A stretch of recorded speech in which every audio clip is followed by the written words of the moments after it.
60 years later, it's hard to realize that down there in the valley of the Whangamomana was once a real live settlement. It wasn't a big one, but it was big enough to have its own school and post office, store, sports ground. It was called Aotuhia.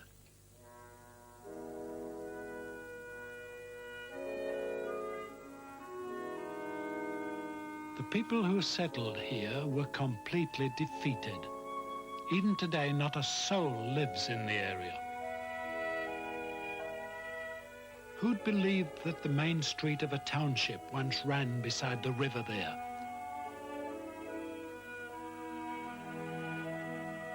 There's a standard Ministry of Works bridge. It leads nowhere. Logs jammed beneath the bridge show how high the floodwaters rise.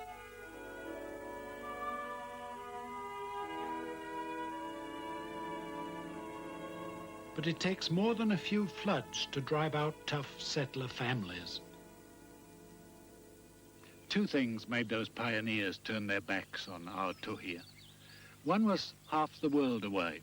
In Britain in 1921, the market for both meat and wool collapsed. The other, though, was right here on these hillsides, because without realizing it, those bush farmers had sown the seeds of an ecological disaster. What really defeated those early settlers was ignorance. They didn't know enough about the country itself. They thought the dense bush meant the land was fertile, but they were wrong. Nearly all its fertility was tied up in the vegetation, not in the thin layer of soil.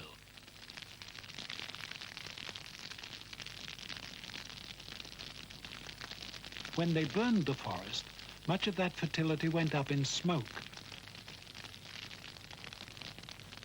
The rest was reduced to a light, fluffy ash, and the first decent rain washed most of that away, too.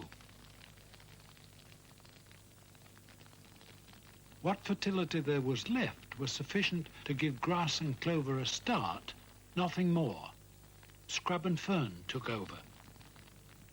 That first green flush of fertility had been a fool's paradise.